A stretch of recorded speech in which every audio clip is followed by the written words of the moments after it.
Donc, comme j'ai dit tantôt, bonjour et bonsoir en fonction de l'endroit où vous vous trouvez et du moment où vous allez regarder ce direct, cet enseignement. Aujourd'hui, je viens encore devant vous pour exposer un enseignement hors de sens. Ici, nous allons parler du mensonge de Luc 16, 22 à 31. Vous savez, c'est l'histoire d'un certain Lazare, pauvre, pas Lazare, l'ami du Christ, que le Christ, selon les Bibles classiques, a ressuscité. Mais ici, nous allons parler d'un certain Lazare, pauvre, euh, et du mauvais riche. Parce qu'il y a beaucoup de personnes qui n'ont pas de substance spirituelle, qui pensent que quand vous n'êtes pas avec soi-disant Jésus-Christ, ou si vous ne marchez pas selon les préceptes de Yahvé, Adonai, Jéhovah, Elohim, l'Éternel, quand vous mourrez, vous allez en enfer, brûler directement.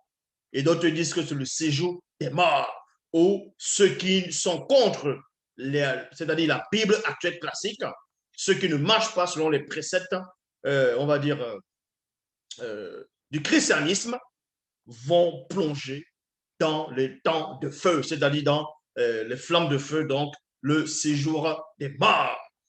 Et pour cela, ils vont effrayer beaucoup de personnes qui croient fermement à ces soi-disant Bibles trafiquées. Ils vont beaucoup prendre la version, c'est-à-dire le passage de Luc 16, à partir du verset 22 à 31, pour effrayer les gens, expliquer des choses qui n'ont pas de sens. Donc, ici, je vais prendre les versets plutôt des Bibles actuelles classiques. Donc, vous allez vérifier avec les versions que certains ont pu avoir ou bien sur Internet. Vous pouvez vérifier sur Internet. Parce que dans les Bibles actuelles classiques, il est dit dans Jean 3, 11, nous disons ce que nous savons et l'on rend témoignage de ce qu'on a vu, donc de ce dont nous allons pénétrer en profondeur. Donc ici, j'aimerais commencer. Je vais prendre le Luc. Vous pouvez vérifier. Hein. Donc, vérifier en même temps. Donc, vous allez vérifier et partager le direct au maximum. Donc, ici, je vais prendre Luc. Vous pouvez prendre n'importe quelle version de la Bible classique actuelle. Dans Luc, chapitre 16, à partir du verset 19, il est dit ceci. Il y avait une fois un homme riche qui s'habillait des vêtements les plus fins, les plus coûteux, et qui chaque jour vivait dans le luxe en faisant de bons repas.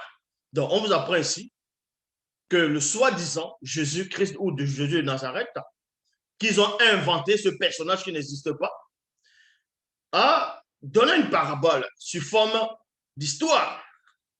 Il était en train de raconter la parabole, il racontait l'histoire, il expliquait à ceux qui étaient en face de lui, et il dit ceci dans les versions classiques, qu'il était une fois, en gros, il y avait une fois, il fut dans le passé, il fut un moment, en gros, il parle de l'histoire d'un riche, d'un homme qui était puissamment, qui était terriblement riche.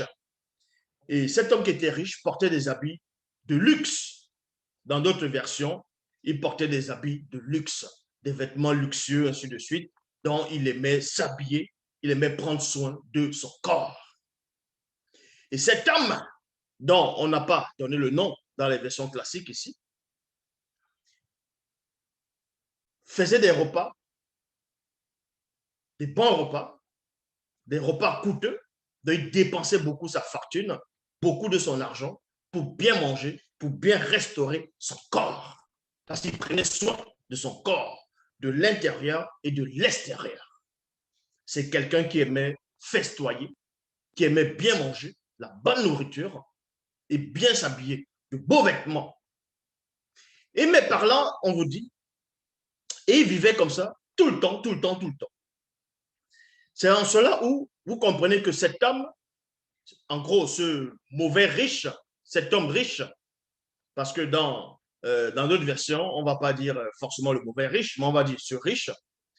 Ce riche, en gros, vous allez comprendre que ce riche, sa manière de vivre, selon les Bibles actuelles classiques, je dis bien selon les Bibles actuelles classiques, la manière de ce riche-là de vivre était conforme avec les Écritures. Tout simplement. Pourquoi? Parce qu'on va dans Éphésiens, chapitre 5, au verset 29, il est dit, en effet, personne n'a jamais haï son propre corps, point virgule. Au contraire, on le nourrit et on en prend soin, comme le Christ le fait pour l'Église. Il y a virgule ici. En tout cas, dans cette version, il y a virgule. Donc, on vous apprend que dans Éphésiens chapitre 5, au verset 29, que cet homme n'a fait que reproduire ce que on vous dit que Paul avait déjà expliqué, ce que Paul a expliqué. Donc, que personne n'a haï, jamais personne ne va haïr son propre corps. Donc, ce riche ici n'a pas haï son corps. Il prenait soin de son corps. Il nourrissait son corps. Donc, il appliquait la loi. Il festoyait, il mangeait de bons repas. Il prenait soin du temple. Il ne méprisait pas son corps. Et dans la traduction, Edmond Staffet, il est dit, personne ne se met à haïr son corps, point virgule, on le nourrit au contraire. On en prend soin. C'est ce qu'il a fait, ce riche. Maintenant, on va dire le mauvais riche. En quoi est-ce qu'il est mauvais? Je dis bien, selon les Bibles classiques, en quoi est-ce que dans la parabole, dans l'histoire que le soi-disant Jésus va raconter dans Luc 16, on parle du mauvais riche, en quoi est-ce qu'il est mauvais? Selon les Bibles classiques ici, je dis bien, selon les Bibles classiques, par rapport à cet enseignement-ci, encore plus en profondeur, on va démontrer dans une autre facette cachée des Bibles classiques que ce riche n'a rien fait de mal. Pourquoi est-ce qu'on dit qu'il était mauvais, que c'était un mauvais riche? Je dis bien selon les versions classiques. Dans Romains, chapitre 14, au verset 6, il est dit, « Celui qui mange, c'est pour le Seigneur qui mange. » Il y a virgule. Donc, quand le riche va manger, selon les Écritures, on dit c'est pour le Seigneur qui mange. Car il rend grâce à Dieu. Celui qui ne mange pas, c'est-à-dire comme le pauvre Lazare, c'est pour le Seigneur qui ne mange pas. Il rend aussi grâce à Dieu. Donc, que ce soit le mauvais riche ou le pauvre Lazare, les deux rendent grâce à Dieu. Puisque Lazare, il a faim, il ne mange pas. Il rend grâce à Dieu. Selon Romains 14, 6. De même que le mauvais riche, selon cette parabole, lui aussi, il mange. Non seulement, il rend grâce à Dieu parce qu'il mange et il prend soin de son corps. Il nourrit son corps selon Éphésiens 5, 29. Maintenant, quand on va dans Ecclésiaste, chapitre 2, verset 24, il est dit, celui qui mange, non, le seul bonheur pour l'homme, virgule, consiste à manger, à boire et à se donner du plaisir dans son travail, virgule, mais cela aussi, virgule, je l'ai bien vu, moi-même, dépend de Dieu. Il y a point. Ça veut dire quoi ici? Ça veut tout simplement dire que dans les versions classiques, le mauvais riche applique la loi, applique l'écriture. Donc, pourquoi est-ce qu'on dit qu'il est mauvais? En quoi est-ce qu'on dit que le mauvais riche, dans la parabole de Luc 16, était un mauvais, vu qu'il applique la loi? Puisque son bonheur, c'était de quoi? De faire quoi? C'est de festoyer, de bien s'habiller et de bien manger et de bien boire. Il appliquait ce que Ecclésiaste dit dans Ecclésiaste 2, 24. Le seul bonheur, virgule, pour l'homme consiste à manger, virgule, à boire et à se donner du plaisir dans son travail. Mais cet homme-là, nulle part dans les Bibles classiques, il est dit que ce riche allait voler cet argent. C'était son travail. Ça lui revenait. Donc, il faisait de son argent ce qu'il voulait. Il mangeait de bons repas. Il buvait du bon vin. Et il s'habillait luxueusement. Est-ce que c'est interdit? Non. C'est écrit où? Dans les Bibles classiques, pour tous ceux qui se disent chrétiens, qui sont là, ils sont juste en train de répéter les versets comme des perroquets sans savoir ce que ça veut dire. Hein? Et ils vont dire non, il n'y a pas de contradiction entre Luc 16 et Ecclésiaste, où on dit que dans le séjour des morts, il n'y a plus de connaissance, il n'y a plus de conscience là-bas. Parce que dans les têtes, ils ne comprennent pas les Écritures. Donc, on vous montre ici, dans cet enseignement, que le mauvais, bon, on va dire comme ça, selon les bibliothécaires classiques, c'est le mauvais riche. En quoi est-ce qu'il est mauvais? Dans tous les versets que je viens de lire. C'est l'histoire d'un homme qui est riche parce qu'il a travaillé de son argent. C'est écrit, tu travailleras et mangeras la suite de ton fond. Selon les bibliothécaires classiques, on a dit ça à l'homme, à moto. En quoi est-ce que c'est mauvais?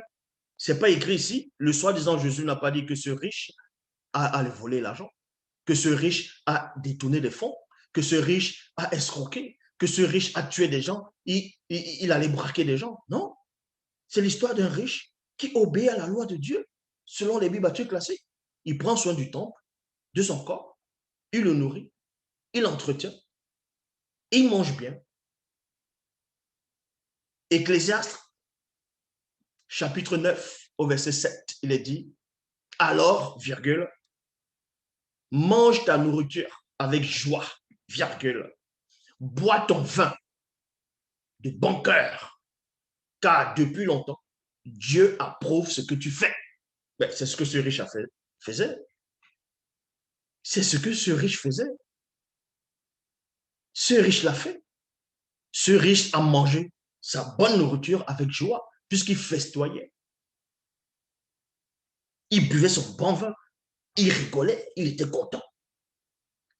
Parce qu'il savait que depuis longtemps, il y avait Adonai, Jéhovah, Elohim éternel, prenait plaisir à ce qu'il faisait.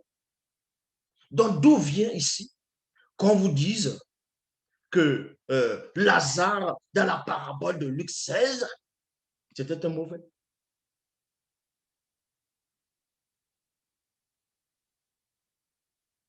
Là, on va un peu descendre maintenant dans le cas de ce Lazare, de ce pauvre Lazare. On va aller dans Somme, chapitre 37, au verset 25, il est dit, « J'ai été jeune et maintenant je suis vieux.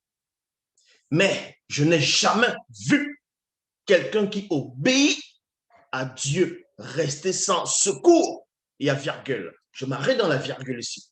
Dans la parabole de Luc 16, Lazare qui était pauvre, qui avait des blessures sur lui, d'ulcère où il était malade, il était presque mourant, on va dire comme ça. On veut vous faire croire que quand il meurt, les anges viennent le prendre pour l'amener dans le sein d'Abraham. Donc, ça veut dire que ce Lazare, donc ce pauvre-là, ce misérable, lui croyait en Dieu. Il marchait selon Dieu. Or, s'il marchait selon Dieu, pourquoi personne ne l'a aidé? Pourquoi il est mort dans la misère? Pourquoi il est mort dans la souffrance, dans la disette, dans la famine? Et pourtant, il est dit dans Psaume 37, verset 25, Psaume 37, verset 25, dans certaines versions, « J'ai été jeune et maintenant je suis vieux, mais je n'ai jamais vu quelqu'un qui obéit à Dieu rester sans secours. » Le mauvais Lazare est resté sans secours. Et ensuite, on vous dit dans ce verset, « Je n'ai jamais vu ces enfants mendier leur nourriture. » Je n'ai jamais vu ces enfants mendier leur nourriture. Bible en français courant. J'ai été jeune et me voilà vieux. Jamais je n'ai vu un fidèle abandonné. Virgule. Si ce pauvre était fidèle, pourquoi il était abandonné? C'est là où vous voyez que cette parabole n'a pas de sens. Cette parabole, c'est du n'importe quoi. C'est faux, c'est trafiqué. Ça a été mis là exprès. Je n'ai jamais vu un fidèle abandonné, ni ses enfants réduire à mendier le pain. Or, ce Lazare, c'était un mendiant. Eh oui, c'était un mendiant. Ça, on va vous montrer cela. Donc, on va dans Luc 16, verset 21. Dans la traduction Abbé Fillon, il est dit, désirant se rassasier des miettes, désirant se rassasier des miettes qui tombaient de la table du riche. il y a virgule. Dans la suite, on vous dit, et personne ne lui en donnait. Mais les chiens venaient aussi et léchaient ses plaies. Il y a point ici. On va entrer dans Luc 16, 21. On va vous expliquer ce verset, l'essence même, la base, le noyau de ce verset, que aucun de ceux qui se disent pasteur, révérend, bishop, maréchal, apôtre, diacre, prophétesse ou inspiré n'a pu pénétrer. Aucun religieux. Donc, on va relire ce verset et on va le décortiquer. Donc, dans Luc 16, chapitre 21, dans les Bibles actuelles classiques, il est dit, désirant, c'est-à-dire c'est Lazare, le pauvre, qui désirait se nourrir. Ouais. Il désirait se nourrir des miettes qui tombaient de la table du riche. Expliquez-moi donc. On vous dit ici qu'il désirait. Nulle part c'est écrit, je répète ici, je lance le défi à quiconque. Nulle part c'est écrit ici que ce mendiant de Lazare est allé demander la nourriture à ce riche et que ce riche aurait refusé. Ce n'est pas écrit. Ce n'est pas écrit. Non, ce n'est pas écrit. Vu que Lazare désirait. Désirer, c'est quoi? On vous dit le riche est en train de festoyer chez lui, dans sa maison. Lazare n'est pas dans sa cour. Lazare est dehors. Il est dehors. Mais il désire parce qu'il sait, il voit la maison du riche. Il sait que cet homme-là, déjà quand on le voit, il s'habille bien quand il passe. Donc forcément, il va bien manger chez lui. Nulle part c'est écrit ici que Lazare lui a demandé la nourriture. Et puis il a refusé. C'est plutôt écrit, désirant se rassasier des miettes qui tombent, non, oui, qui tombaient de la table du riche, virgule. Ça, c'est faux. Comment se fait-il? On vous donne la description de cet homme riche. C'est un homme classe qui aime être propre, qui aime le luxe, bien s'habiller, bien festoyer, bien manger, bien boire. Vous pensez qu'un homme de cette envergure va manger dans le désordre? Vous pensez qu'il va manger comme un cochon, il va jeter les trucs à terre sur la table? Non. Quelqu'un qui s'habille bien, qui aime de cette envergure, il mange proprement. Il ne va pas jeter les miettes. Il va jeter quoi? Quelle miette? Il va jeter quelle miette à terre? À terre où? Sur ses carreaux? Sur le marbre? Il va faire comment? Il va faire comment? Donc, il mange comme un cochon. Il mangeait du riz, le riz tombe. Il mangeait quoi? Du pain, il cassait le pain, les miettes tombent. C'est des miettes de pain que Lazare veut manger. Ou bien il mangeait le poulet braisé, il prenait les os, il jetait à terre. Non, on vous donne la description d'un monsieur propre, d'un monsieur élégant, d'un monsieur qui sait se tenir. Comment se fait-il qu'il va manger comme un cochon, il va jeter les miettes à terre? Vous voyez que ça n'a pas de sens. Les gens viennent écrire du n'importe quoi, ils ne comprennent même pas ce qu'ils écrivent.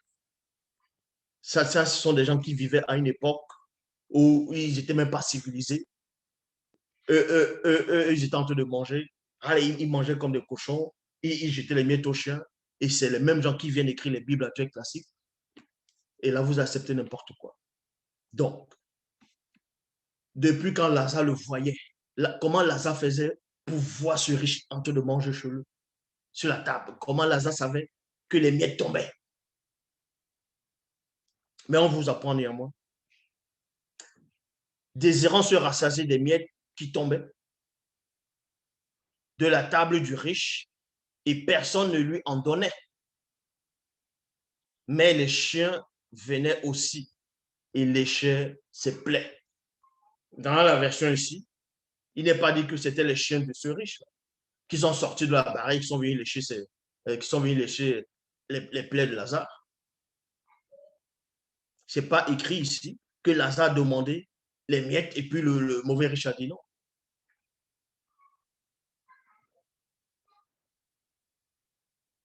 Bible de Jérusalem, il aurait bien voulu se rassasier de ce qui tombait de la table du riche. Bien plus, les chiens eux-mêmes venaient lécher ses ulcères. Dans les Bibles actuelles classiques, c'est ce qu'on va appeler Job. À un moment, il est devenu pauvre, vu que ses richesses sont parties, Satan l'a frappé, il est resté fidèle à Dieu selon les Bibles actuelles classiques. Il était devenu un misérable, donc il avait des ulcères, mais à la fin, il a eu sa récompense. Il a eu sa récompense sur terre. Mais pourquoi c'était pas arrivé au cas de ce Lazare? Ça, vous voyez que ça ne tient pas. On va vous montrer des choses qui n'ont même pas de sens dans cette parabole, que des chrétiens sont là, ils sont à fond là-dedans, parce qu'eux-mêmes, c'est des vrais idolâtres. Dans Somme, chapitre 34, au verset 20, il est dit, le malheur atteint souvent le juste, mais l'Éternel l'en délivre toujours. Le malheur atteint souvent le juste, mais l'Éternel l'en délivre toujours. Il y a point ici. Mais on a vu le cas de Lazare, le cas de Job. Le malheur a atteint Job, mais il était secouru, il était délivré à la fin. Mais le malheur a atteint ce Lazare, ce mendiant, ce misérable. L'Éternel n'a pas secouru. Il est mort dans sa misère. Il est mort dans sa disette. Il est mort dans sa famille. Il était abandonné. Il était abandonné comme un misérable. Donc, on veut me dire que dans cette zone-là, il n'y avait pas de gens qui croyaient en Dieu. Il n'y avait pas des saints. Il n'y avait pas des initiés. Donc, vous voyez que ça ne tient pas. Donc, on poursuit. Dans Luc, chapitre 16, au verset 22, regardez bien Luc 16, 22, comment ils vont écrire Luc 16, 22, comment ils vont écrire dans les hérésies. Dans Luc 16, 22, il est dit, le pauvre mourut et les anges le portèrent auprès d'Abraham. Il y a point. On n'a pas dit que les anges ont apporté cet homme auprès d'Adam, le premier homme, selon les Bibles classiques, mais c'est auprès d'Abraham. Parce qu'Abraham est tellement très important, plus important que Adam lui-même, selon ce qu'il veut faire croire aux gens ici. Bon. Néanmoins, parce qu'Abraham, quand lui est parti, il était sur le sein de qui? Dans Luc 16, 22, le pauvre mourut et les anges le portèrent auprès d'Abraham. Il y a point ici. Le riche mourut aussi et on l'enterra. Point. Beaucoup de gens ont lu ce verset sans voir l'hérésie qui est là-dedans. L'hérésie, c'est quoi? On veut vous faire croire ici que quand Lazare est mort, les anges ont pris son corps physique, ils l'ont emmené auprès d'Abraham. Vu qu'on précise que quand le riche est mort, on l'a enterré, donc dans le sol. Ce n'est pas écrit ici que Lazare était enterré dans le sol. C'est écrit que quand il est mort, les anges l'ont porté, l'ont emmené auprès d'Abraham. Or, dans 1 Corinthiens 15, 50, il est dit quoi? La chair et le sang ne peuvent hériter le royaume de Dieu. Mais vu qu'il y a la distinction entre quelqu'un qui meurt, on le prend la main directement auprès d'Abraham. Dans d'autres versions, dans le sein d'Abraham. Et il y a la distinction entre le riche qui meurt aussi. Donc, il y a une comparaison entre les deux morts. Mais sauf qu'il y a un, on le prend. On n'a pas dit que Lazare était enterré. Mais le riche, lui, on précise qu'il était enterré. Son corps était enterré. Donc, on veut faire croire que Lazare, son corps n'a pas été enterré. Donc, quand il est mort, boum, son corps est devenu glorieux, les anges l'ont porté. Donc, vous voyez que ça ne tient pas. C'est faux. Dans Luc 16, 23, il est dit, dans le séjour des morts, il leva les cieux. C'est-à-dire, remarquez que la manière dont la Bible actuelle a été écrite, vous allez voir que ce qu'on va appeler les païens dans les Bibles actuelles classiques, donc les Grecs, ont trafiqué l'histoire avec les faux juifs et d'autres colons. Ils ont trafiqué l'histoire des Écritures. Ils ont trafiqué. Puisqu'on veut dire quoi? Selon la Bible actuelle classique, le séjour des morts, c'est dans le sol. Je dis bien, selon les Bibles actuelles classiques, le séjour des morts, le Sheol, l'enfer, la souffrance, c'est dans le sol, c'est dans la terre. C'est ce que la Bible dit. Et c'est ce qu'on peut voir aussi dans la mythologie grecque par rapport à ceux qui meurent. Ils vont dans le monde souterrain, Hadès. Vous voyez qu'ils sont venus écrire des romans.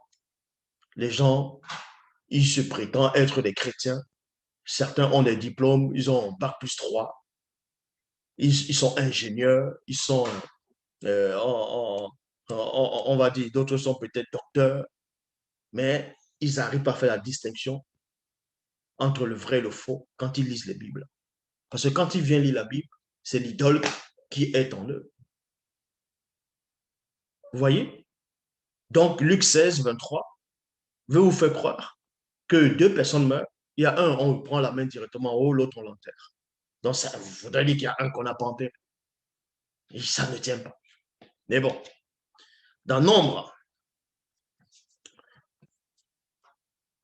dans le séjour des morts, on vous dit ici, dans le séjour des morts, il leva les yeux. Donc, le riche a levé les yeux en étant dans le séjour des morts.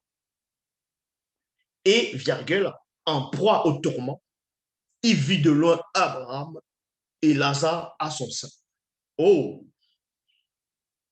Hey, c'est formidable quand même. Waouh, c'est formidable. Donc, c'est vraiment formidable. Ça veut dire que Isaac va mourir, le fils d'Abraham. Il va parler dans le sein de son père, Abraham. Ismaël va mourir, le premier fils d'Abraham. Il va parler dans le sein de son père Abraham, donc même à côté. Sarai n'est pas allé dans le sein. Bon, c'est-à-dire n'est pas revenu dans le sein d'Abraham. Les petits-fils d'Abraham, ils sont morts. Ils ne sont pas venus à son sein. C'est un homme comme ça, un mendiant qui est mort, lui va à côté d'Abraham. Donc, ça dit qu'il était tellement à côté, on précise à son sein. Et Isaac était où? Le riche là n'a pas vu Isaac. Il n'a pas vu Jacob, le petit-fils d'Abraham. Il n'a pas vu tout ça. En quel moment cette histoire s'est produite? Ça, on va aller plus en profondeur. Et vous voyez qu'on ne rigole pas avec celui qu'on a mandaté. Donc, on vous apprend ici que dans le séjour des morts, le mauvais riche, en gros le riche, leva les yeux et en proie au tourment. C'est-à-dire que dans le séjour des morts, selon les Bibles classiques, c'est dans le sol. Hein. Donc, c'est-à-dire que vous, quand vous mourrez, quand quelqu'un meurt, on le met dans le tombeau, il va directement souffrir là-bas dans le sol. Hein. Ça, c'est la vision de la Bible. Hein. Bon. Bon, dans Nombre, chapitre 16, dans Nombre, chapitre 16, au verset 33, beaucoup de personnes sont victimes aussi des mauvaises traductions et de leur propre ignorance, de leur manque de connaissance. Dans Nombre 16, 33, comment c'est mal écrit, il est dit ici, ils descendirent vivants dans le séjour des morts.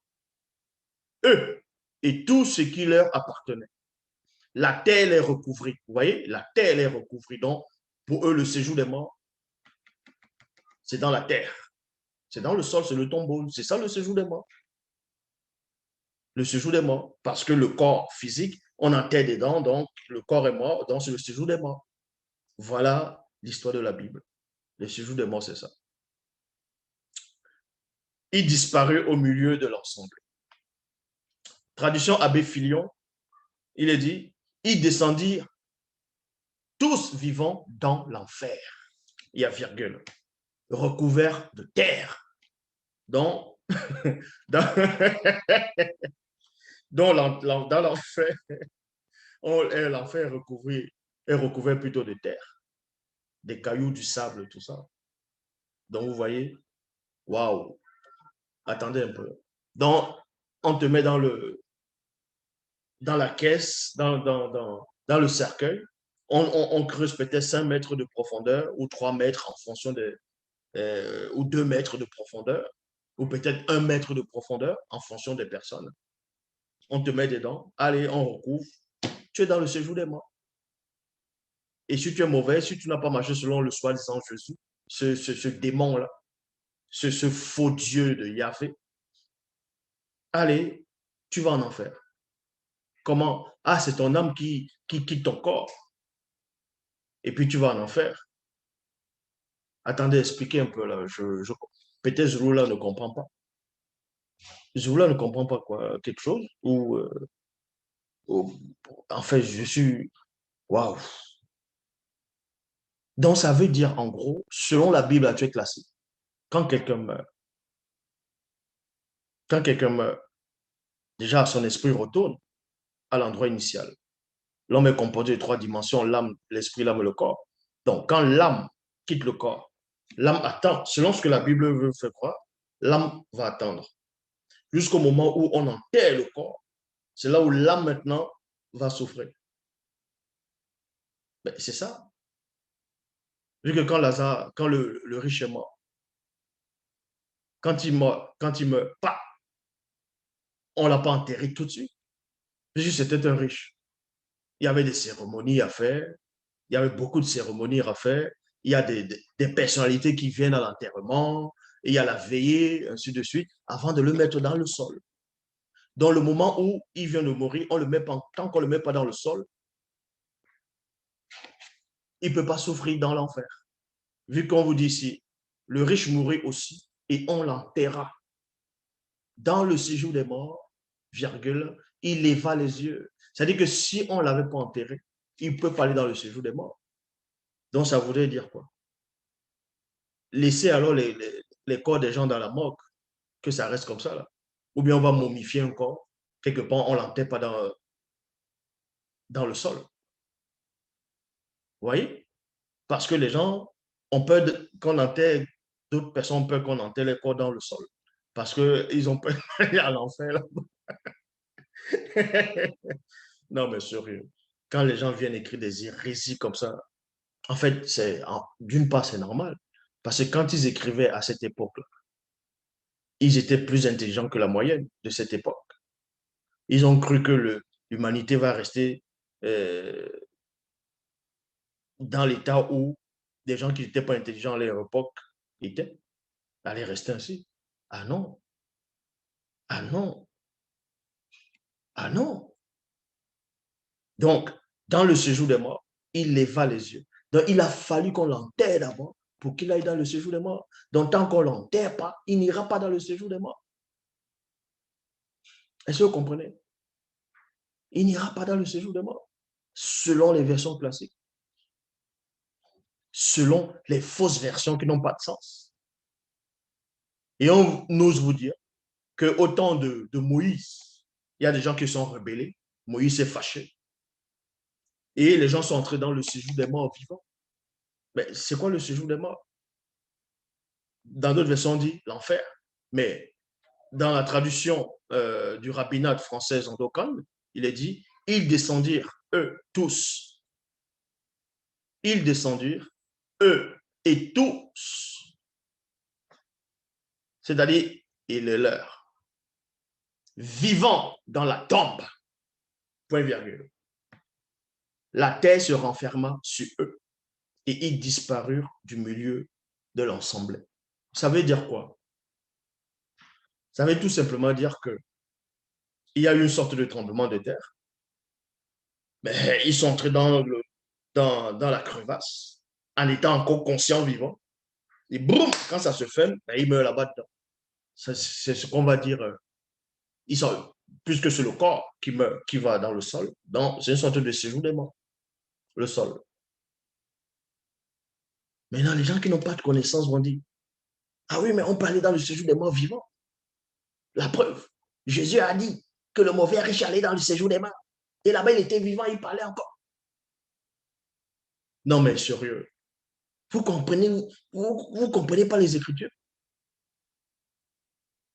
Vous comprenez pas les Écritures? Ecclésiaste, chapitre 9, au verset 5 à 6, il est dit, en effet, les vivants savent au moins qu'ils mourront, mais les morts, eux, ne savent rien du tout.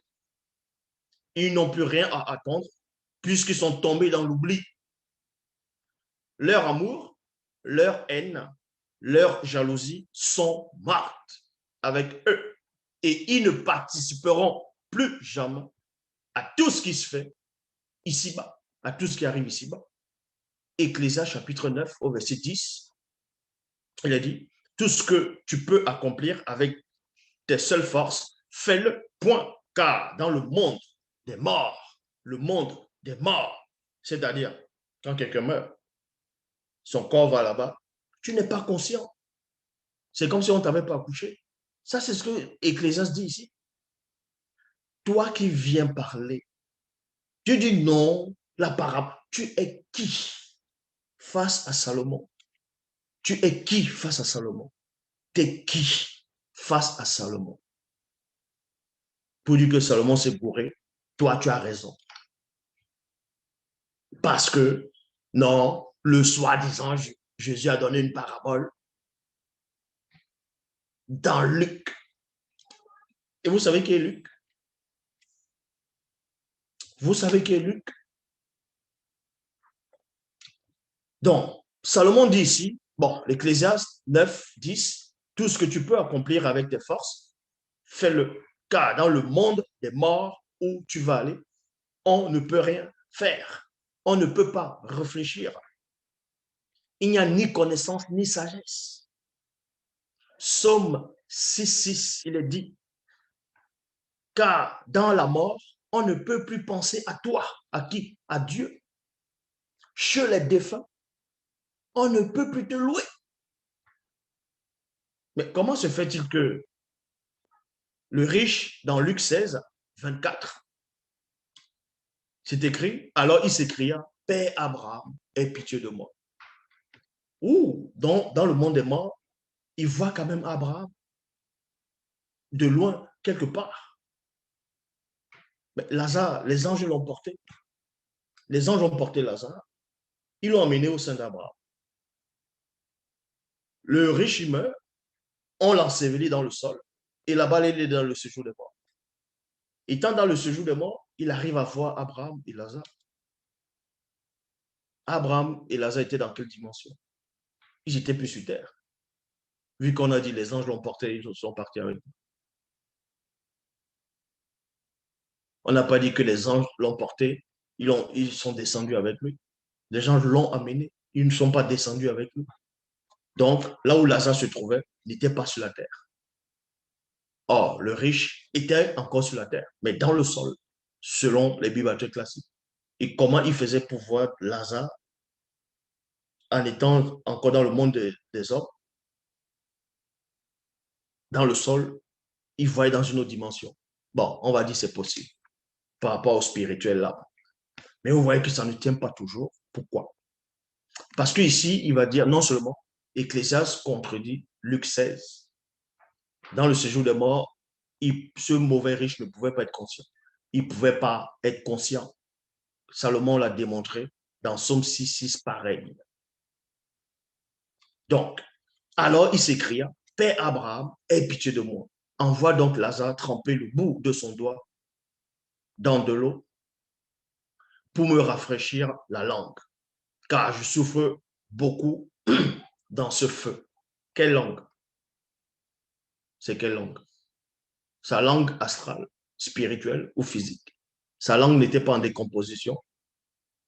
Dans, dans le spirituel, on va dire pour certains, on boit de l'eau dans le spirituel. Donc, il doit tremper son doigt dans l'eau et vient encore dans le monde des morts, il met à la langue.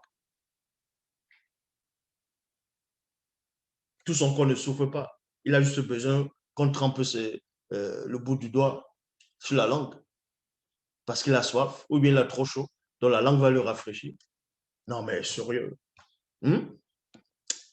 Alors il s'écria, Père Abraham, Père Abraham, aie pitié de moi. Il ne dit même pas Père Enoch, parce que Enoch, lui, on sait qu'il est monté au ciel, selon les bibliothéques classiques. Et Enoch est plus grand qu'Abraham. Mais c'est Père Abraham. Père Abraham. Et il appelle encore du nom Abraham dans le ciel. En gros, de l'autre côté. Et vous allez voir que ça ne tient même pas. Père Abraham, aie pitié de moi, envoie donc Lazare tremper le bout de son doigt dans de l'eau. Quelle eau? La rivière, le fleuve, dont il est question d'Apocalypse, pour me rafraîchir la langue, car je souffre beaucoup dans ce feu. Voyez, voilà ce que les faux pasteurs vont présenter aux gens. Vous voyez, il est en train de souffrir. Donc toi, là, il faut ramener ta dîme. Toi, là, il faut veiller. Toi, là, il ne faut pas abandonner ton église. Et les gens ont peur. Oui, pasteur. Oui, mon pasteur. Quand tu vas dire Jésus est faux, il a peur d'aller en enfer. Voilà les conséquences. Des gens eux-mêmes qui ne connaissent pas lire, qui ne savent pas lire, ils introduisent encore des gens, encore pire encore, dans l'erreur. Donc, dans Luc 16, 24, on sait que c'est faux. Il dit, Père Abraham, aie pitié de moi. Donc, c'est Abraham qui est Dieu. C'est Abraham qui décide là-bas, quoi. C'est Abraham qui décide. C'est lui le boss de tous les hommes là-bas. C'est lui le patriarche des patriarches là-bas. Donc, c'est Abraham qui décide. Aie pitié de moi. Donc, c'est Abraham qui doit avoir pitié. N'importe quoi. Donc, le fait de dire, aie pitié de moi, c'est-à-dire qu'il reconnaît, en gros, selon cette parabole, que Abraham représente une autorité divine. Donc, Dieu lui a donné une grâce à Abraham. Donc, le fait de demander à Abraham, demander de l'aide à Abraham, et de dire Père Abraham, c'est-à-dire qu'il connaît néanmoins que Abraham, cet homme connaît les Écritures. Il sait que Abraham, c'est une grande personnalité qui a marché selon Dieu, selon les Bibles actuelles classiques. Or, Psaume 6,6 dit, car dans la mort, on ne peut penser à toi. Donc, tu ne peux pas penser à Dieu. Donc, si tu ne peux pas penser à Dieu dans la mort, tu ne peux pas penser aussi à quelqu'un qui a marché avec Dieu. Le fait de penser à quelqu'un qui a marché avec Dieu, ça veut dire que tu penses aussi à Dieu. Donc, vous voyez que les gens ne comprennent pas les Écritures. Non, Zouloula, qu'est-ce que tu racontes? Ecclésiaste ne contredit pas Luc, demande la révélation. Mais t'es qui, toi? Toi, c'est qui? Une pauvre arriviste qui vient d'arriver. Tu es qui? Tu es qui? Je ne veux même pas dire tu es qui dans le grand ordre des choses. Mais tu es qui sur la terre? Parmi les civilisations, tous les initiés de la terre qui sont venus sur ce monde, les patriarches, les prophètes, parmi eux tous là, tu es qui? Pour venir dire, Zoulou, là, t'as mal compris ce verset. N'importe quoi. Donc, Apocalypse chapitre 2 au verset 17 dit ici, je donnerai à chacun un caillou blanc, selon les Bibles actuelles classiques. Là, c'est à la fin des temps. C'est au moment de la récompense. Ça, c'est après le jugement. Est-ce que vous comprenez? Ça, ce n'est pas avant le jugement. Ça, c'est après le jugement qu'il y aura ça. Donc, Apocalypse chapitre 2, verset 17, je donnerai à chacun un caillou blanc. Et sur ce caillou, un nom nouveau sera écrit. Point. Personne ne connaît ce nom, sauf celui qui le reçoit. Logiquement, Abraham aurait dû avoir un autre nom, un nom nouveau, vu que Abraham est déjà sauvé, là, selon les Bibles classiques. Là, il est déjà, lui, il est déjà, c'est bon, il est déjà arrivé. On ne doit plus l'appeler Abraham. Il doit avoir un nom nouveau, mais il n'a pas eu un nom nouveau. Parce que les gens qui viennent écrire, vous allez comprendre que ce n'est pas une seule personne qui écrit toute la Bible. C'est plusieurs personnes, des générations, des siècles. Les gens ils ont écrit parce qu'ils n'avaient même pas l'esprit. Ce sont des attardés mentaux qui sont venus écrire la Bible, des bandits, des esclavagistes. Ils sont venus rédiger n'importe quoi. Donc, tu dis, ah non, moi, je pense qu'il est là. Il se lève le matin avec son cerveau. Il pense que, non, ça veut dire comme ça. Il modifie pendant des siècles, pendant des siècles. Il y a des traductions. Parce qu'il y a des traductions qui se contredisent. Parce que l'autre n'est pas d'accord, l'interprétation de l'autre n'est pas d'accord. Ils inventent des choses au fur et à mesure. Et voilà. Il y a des misérables qui arrivent, des pauvres arrivistes, Jésus le matin, Jésus à midi, Jésus le soir. il est le sauveur, et c'est lui qui est Emmanuel. Quand vous avez lu l'histoire de Emmanuel dans Ésaïe, vous voyez que c'est même pas la même personne. Des attardés mentaux, des misérables. Et vous dites que je vous l'insulte. J'insulte. Ça, ce n'est pas des injures. Jean 3,11, nous disons ce que nous savons, on rend témoignage de ce qu'on a vu. Si tu es malade mental, mais tu es un malade mental, je le dis, tu es un malade mental. Tu es un pauvre arriviste, tu viens à peine d'arriver dans le visible. Je dis ce qui est. Vous êtes des Mongols. Vous ne réfléchissez pas.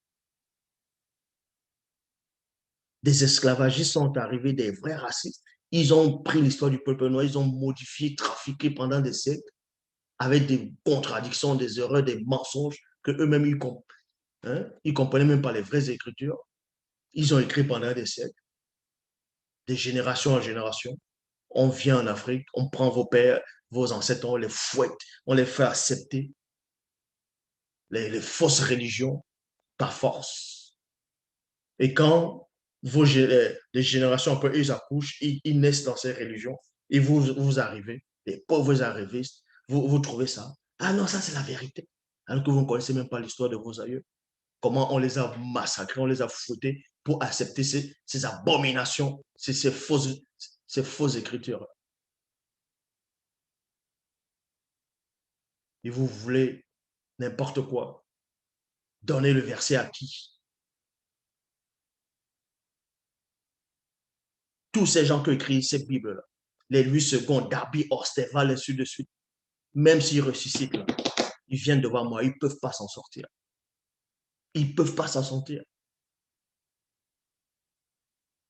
Et vous voulez dire non, il faut lire ce verset. Mais t'es qui pour me demander de lire un verset?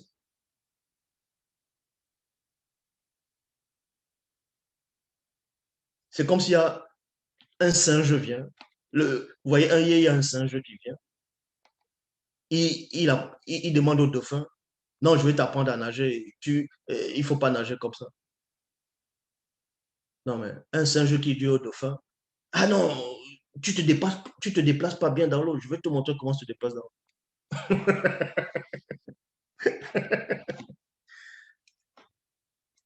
C'est à cause des noix comme ça que l'Afrique est comme ça. Parce que vos pères étaient comme ça dans, dans, dans l'ancien temps. Certains ont accepté du n'importe quoi, avec des réflexions pareilles, des attardés comme vous. C'est pour ça que l'Afrique est comme ça. On vous montre votre propre histoire. Vous rigolez. On vous montre que le Christ est noir. Vous rigolez. Parce qu'un sauveur, le sauveur ne peut pas être noir. Parce que vous ne vous considérez pas. Vous êtes des Mongols. Donc, Apocalypse chapitre 2, verset 17, il est dit, je donnerai un nom nouveau. Et c'est même pas seulement l'Apocalypse. C'est une prophétie qui a été dite depuis, même dans Ésaïe 65, au verset 15, il est dit, et il donnera à ses serviteurs un autre nom. Un autre nom. Bible du rabbinat français Zadokan, il est dit, mais ses serviteurs, il les désignera par un nom bien différent. Pourquoi on dit toujours Père Abraham? Il doit plus s'appeler Abraham. Abraham, c'était sur la terre. Père d'une multitude. Là-bas, il est le père de la multitude de qui? On l'appelle père là-bas, il est père là-bas. Pourquoi? Depuis quand, n'est-ce pas votre Jésus a dit n'appelez personne sur la terre mon père? Un seul est votre père. Pourquoi là-bas on dit encore père Abraham? Il est le père de qui là-bas?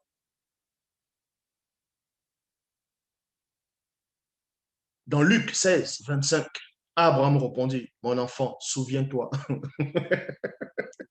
On vous dit que Abraham répond aux riches, mon enfant, souviens-toi que pendant ta vie, tu as reçu toutes tes bonnes choses. Et Lazare, lui, bien des mots, maintenant il est ici consolé et toi torturé.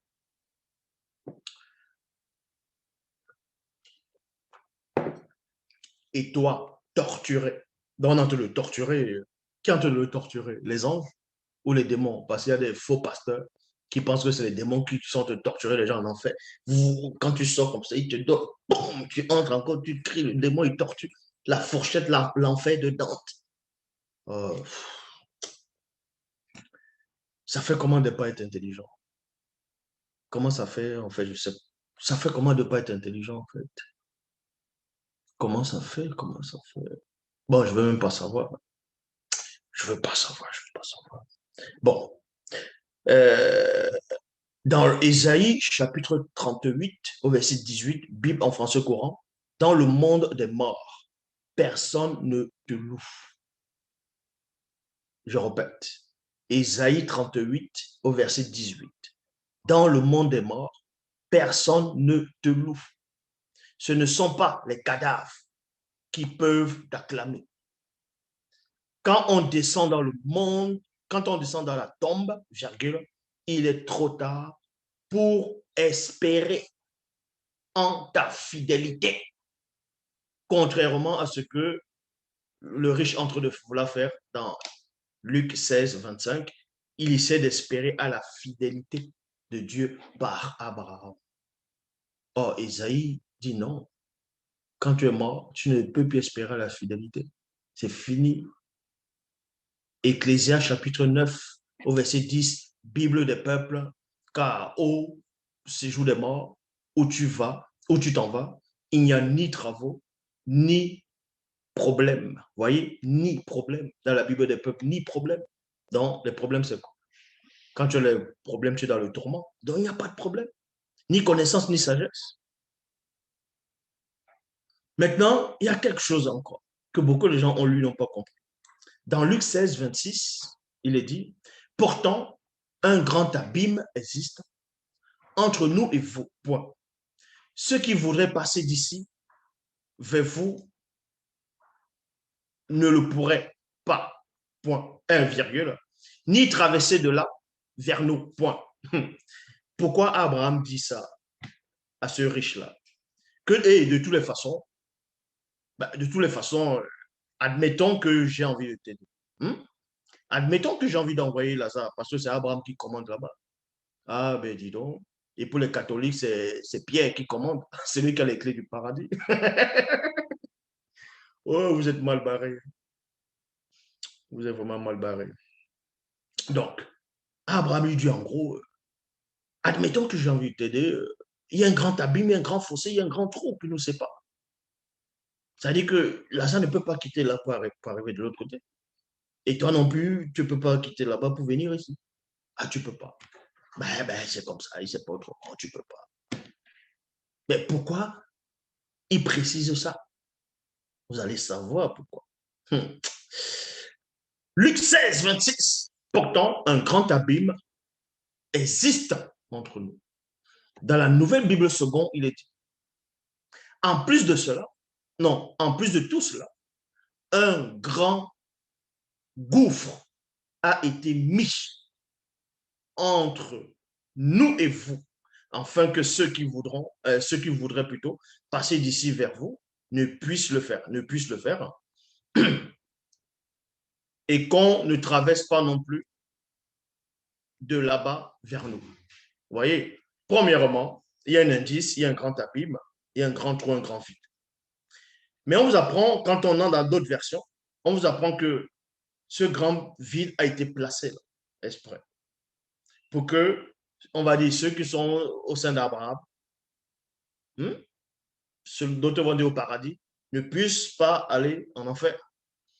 Mais ceux qui sont au paradis peuvent voir les gens qui sont en enfer. Voilà ce que ça veut dire. Et ceux qui sont en enfer peuvent voir ceux qui sont contents au paradis. Ouf! Eh bien, dis donc. Et pourtant, il est dit dans le livre d'Apocalypse et d'Isaïe que Dieu va essuyer toute larme. Il va effacer tout souvenir. Les choses anciennes auront disparu. Tu ne vas même plus te souvenir de ta vie sur terre. Wow, wow, wow, wow, wow, wow. Bon,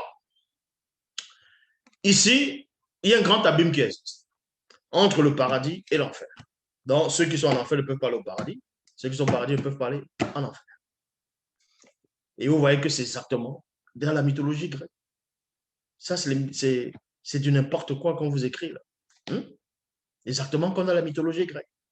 Parce que Zeus, quand ils ont vaincu les pères, c'est-à-dire Chronos, le titan Chronos, quand ils ont vaincu le titan Chronos, ils se sont partagés tout après. Zeus a pris le ciel, Poséidon a pris les mers et Hadès, le monde souterrain.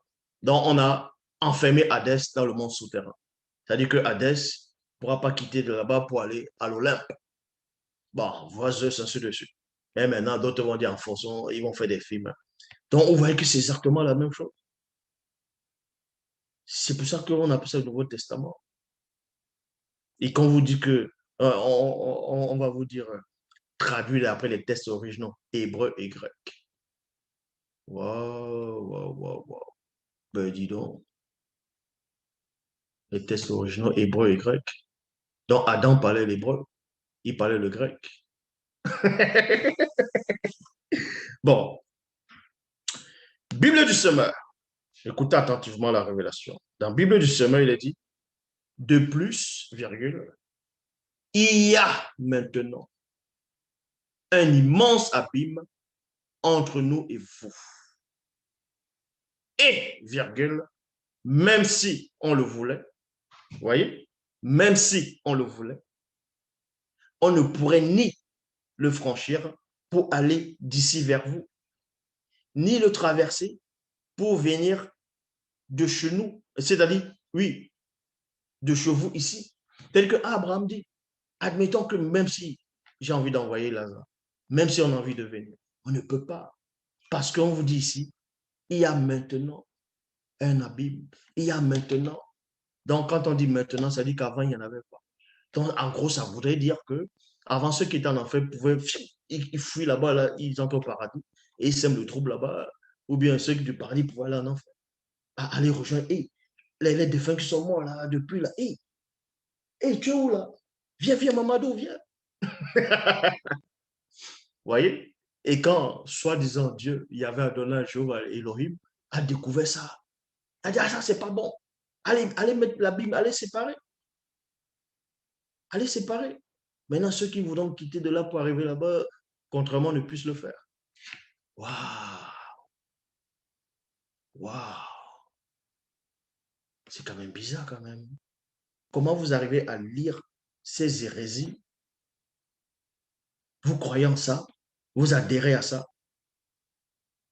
Vous avez peur de ça? Et la plupart de ceux qui viennent même défendre ces hérésies, ce sont les gens qui n'appliquent même pas ces Bibles-là. Ils n'appliquent même pas ce qui est écrit dans ces Bibles. C'est que des gens qui insultent, qui volent, qui mentent, qui fument le shit. Ils sont là, ils vont les femmes à gauche, à droite. Ils vivent dans le désordre, l'impudicité, les mauvaises pensées. Vous ne respectez pas ça. Et vous venez quand même défendre ce qui est écrit là-dedans. Mais où est la logique? Vous n'êtes que des misérables. De plus, il y a maintenant un immense abîme entre nous et vous. Et, virgule. Il y a maintenant, avant, il n'y en avait pas. Là, ils pouvaient, exactement comme un dessin animé, il y avait un dessin animé comme ça. Oui, il y avait un dessin animé comme ça. Oui, il y avait un dessin animé comme ça. Où les gens quittaient l'enfer, ils sont entrés au paradis, ils ont trouvé des femmes, ils venaient les déranger là-bas. De même que dans la mythologie grecque, il y a les titans qui sont libérés de là-bas, enfermés là-bas, ils vont aller en Olympe, maintenant en haut, pour prendre le pouvoir. N'importe quoi. Même lire ça, lire même ça là, c'est insulter mon intelligence. C'est insulter mon intelligence. Maintenant, on vous dit, cette histoire s'est déroulée quand? L'histoire de ce Lazare, pauvre, et de ce riche. Ça s'est déroulé en quel moment? Dans quelle époque? C'était à l'époque de Moïse. Oui, c'était à l'époque de Moïse. Selon les Bibles actuelles classiques, c'était à l'époque de Moïse. Et vous allez voir quelque chose qui ne va pas. Donc, dans Luc 16, 27 à 31, Bible seconde 21, il est dit, le riche dit, je te prie alors, Père, d'envoyer Lazare chez mon père, car j'ai 5 frères. Donc, le mauvais riche, le riche, a pitié de ses frères.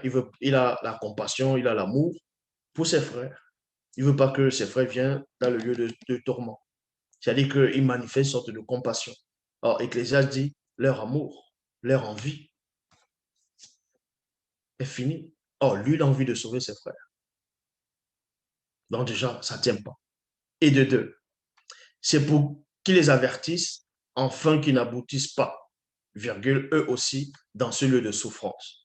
Abraham lui dit, Abraham lui répondit, ils ont Moïse, ils ont Moïse, ils ont Moïse et les prophètes qui les écoutent. Dans d'autres versions, c'est marqué, dans une version, c'est marqué, ils ont les écrits de Moïse. Ce n'est pas les écrits de Moïse. Puisque quand on lit dans la suite, on dit, ils ont les écrits de Moïse et des prophètes qui les écoutent. Dans l'écriture, va t'écouter comment quand tu parles. Vous voyez? Donc, ça s'est déroulé à l'époque de Moïse, selon les Bibles classiques. Abraham lui dit, ils ont Moïse et les prophètes qui les écoutent. Ça veut dire que les frères de ce riche vivaient à l'époque quand Moïse était sur la terre, selon la parabole. Écoutez attentivement. Vous allez comprendre que cette précision est très importante pour démontrer une bonne fois pour tout encore que c'est que des hérésies. Le riche dit, non, Père Abraham, mais si quelqu'un vient de chez les morts vers eux, ils changeront d'attitude. Abraham lui dit, alors, s'ils n'écoutent pas Moïse et les prophètes, ils ne se laisseront pas persuader même si quelqu'un ressuscite. Donc, remarquez que le soi-disant riche est allé dans le séjour des morts. Les chrétiens, ou pour eux, c'est la souffrance, voilà. Et pour les chrétiens, le soi-disant Lazare est allé dans le sein d'Abraham, qui est pour eux les paradis là-bas, à la période de Moïse. C'était encore la terre. Le jugement n'a pas encore commencé. C'était dans le passé. C'était une histoire qui s'est déroulée selon les Bibles classiques, dans ce qu'on appelle l'Ancien Testament, dont le soi-disant Jésus n'était pas encore arrivé. Donc, on va vous dire que Jésus a raconté une histoire dans le passé. Donc, là, ce n'est pas encore la fin. Or, quand vous lisez dans Apocalypse chapitre 20, au verset 11 à 12, il est dit, ensuite, je vis un grand trône blanc et celui qui était assis, le ciel et la terre s'enfuient loin de sa face. Et ils disparurent sans laisser de traces. Donc, on vous apprend ici d'Apocalypse chapitre 20, à partir du verset 11, que c'est le grand jugement qui commence, le jugement dernier que Jean avait vu. Donc, ça veut dire quoi? Ça veut dire que lors du jugement, le monde entier, les civilisations que vous connaissez, les gratte-ciels, les immeubles, les beignets haricots, tout ça disparaissent. C'est pour ça qu'on vous dit ici, ensuite, je vis un grand trône blanc et celui qui était assis dessus. Point. Le ciel et la terre. La terre, c'est quoi? C'est où vous êtes, non? C'est là où Abraham était. C'est là où Moïse était. C'est là où Lazare, qui a souffert, et le riche était, selon les Bibles classiques, s'enfuir loin de sa présence. Ils disparurent. Qui a disparu? Qui a disparu? C'est la terre et le ciel ont disparu. Blah! Sans laisser de place, de traces. Là, c'est le jugement. Or, le jugement du pauvre, du riche a eu lieu, la terre était encore là. Les hommes étaient encore sur terre. Donc, vous voyez qu'il y a une grosse confusion et contradiction. C'est pour ça qu'on dit ici dans le verset 12, ensuite, je vis les morts, grands et petits, debout devant le trône. Des livres furent ouverts. Un autre livre fut encore, non, un autre livre encore fut ouvert. Le livre de vie, les morts furent jugés selon ce selon ce qu'ils avaient fait, d'après ce qui est écrit dans les livres. Dans les livres. Donc, on vous montre ici que le jugement pour tout homme, je dis bien pour tout homme, c'est-à-dire qui ne marche pas selon le verbe, seront jugés. C'est à la fin des temps. C'est pour ça que les démons eux-mêmes, ils savent ça. C'est pour ça que dans les Bibles classiques, ils disent à ceux soi-disant Jésus, es-tu venu nous tourmenter avant le temps? Parce qu'ils savent que tant que la terre est là et que les étoiles sont là, ce n'est pas le jugement. Tout ça doit disparaître et tout le système actuel doit disparaître. Et c'est là où le jugement vient. Or, Lazare, le mauvais riche a déjà eu son jugement dans l'Ancien Testament. Il souffre déjà dans l'Ancien Testament. Et dans Apocalypse chapitre 20 au verset 10, c'est là où on jette soi-disant Satan dans les temps de feu et de souffle. Donc, Satan souffre déjà. En gros, le mauvais riche va souffrir pendant des milliers d'années. Oui, depuis, on va dire, depuis au temps de Moïse, qu'il est mort, et au temps de soi-disant Jésus-Christ, là, dont vous dites tout le temps, il est arrivé il y a 2000 ans. Et jusqu'à cette époque-ci, là, maintenant. Donc, depuis ce temps-là, que Lazare est mort, que le riche est mort, il est en train de souffrir. Là. Depuis ce temps-là, il souffre. Hein. Et la fin du mois, vous ne savez pas quand est-ce que ça va arriver. Et Satan est encore en liberté. Donc, depuis quand les hommes vont souffrir avant Satan? Waouh, où est la justice dedans? Non, j'aimerais bien savoir. Où est la logique? Où est la logique? Où est la logique? Qu'un homme va souffrir, soi-disant dans l'enfer maintenant. Et celui qui fait en sorte qu'il pousse les gens dans la rébellion, dans le péché, lui, il est en liberté. Il se balade comme un lion, cherchant qui dévorait. La preuve, les faux pasteurs, ils disent quoi? Allez, je te lis, Satan. Je te lis, je t'envoie dans les lieux arides. Parce que vous-même, vous reconnaissez que Satan est toujours en liberté. Or, Apocalypse vous dit que c'est dans Apocalypse chapitre 20, verset 10, que Satan est jeté dans le lac de feu, selon les Bibles classiques. Dans d'autres versions, c'est marqué où sont déjà la bête et le faux prophète. Non, ça c'est mal traduit. La version dans les Bibles classiques où c'est un peu mieux traduit, là, c'est on dit Satan est jeté dans le lac de feu. La bête et le faux prophète seront aussi tourmentés. C'est dans ce lieu qu'ils seront tourmentés. Donc Satan doit plonger sur les Bibles classiques en premier. Parce qu'il est le premier à pécher dans l'histoire de la création. Il est normal qu'il soit le premier à être dans un grand châtiment avant les autres. Mais vous ne comprenez pas les Écritures, quoi. Vous êtes là, des misérables. Vous voulez expliquer la parole à qui?